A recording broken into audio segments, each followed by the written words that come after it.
Greetings, beautiful soul. Welcome to the House of Healing.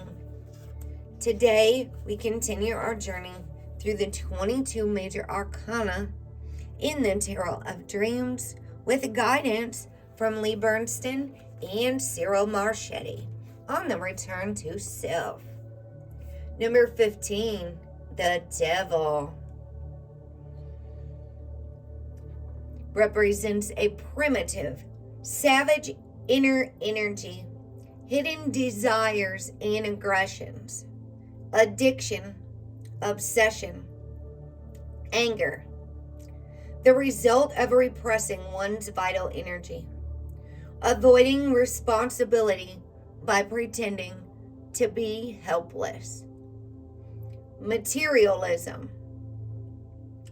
Throughout the sequence so far, the Fool has taken advantage of a primitive energy, which, when carefully monitored, helped him to accomplish difficult tasks. He first became aware of this energy in the chariot as he struggled to control the willful horses needed to carry him forward on his journey. In strength, the Fool focused more precisely on this energy and worked to develop a mutually beneficial relationship with it.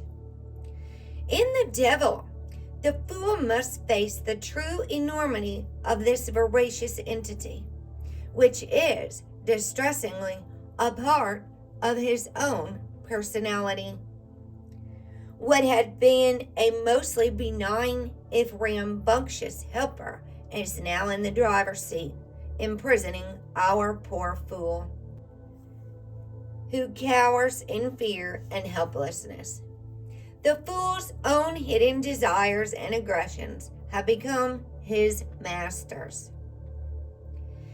Analogies to everyday life are easy to find. Have you ever felt yourself in the grip of an all-encompassing rage, so potent that you lost all control? Has your fondness for a person, a substance, or activity ever crossed the line and become an addiction? In each of these situations, the inner savage primal energy has gained control of your life and is running the show. And all you can do, it seems, is watch the train wreck your life is about to become. On this card, the Fool is shown in two different ways.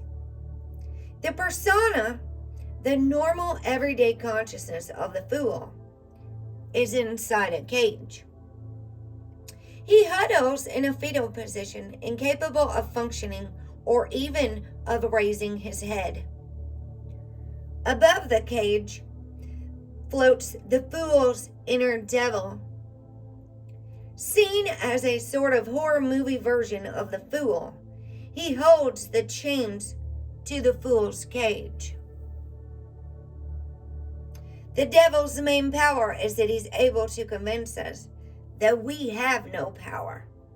As soon as we see through the illusion, we are free. It's all a matter of perception, which can be changed. If we look carefully at the card, we notice that the cage door is open. Of course, the Fool can't see the open door because he hides his face in despair. Then we notice the chains, which are loosely attached to the cage, but which don't actually touch the Fool and wouldn't prevent him from escaping. The Fool seems to have abdicated responsibility for his life and placed the reins in the hands of his inner devil. In all such situations, there is a hard road and an easy road. The hard road is to lift up one's eyes, take the helping hand, and extricate oneself from the loosely bound chains. The easy road is to simply continue the status quo. The devil is powerful and weak at the same time. Powerful because his illusions are so convincing and weak because all we need to do is open our eyes. All of the tarot cards, including this one, show extreme situations in order to make their points. Even the title Devil is a melodramatic tag for a concept that doesn't refer to the devil of Christian religion at all, but rather to an archetype that is a part of each of us, or what Carl Jung refers to as the shadow. In a reading, the devil may refer to obsessions and self-delusions.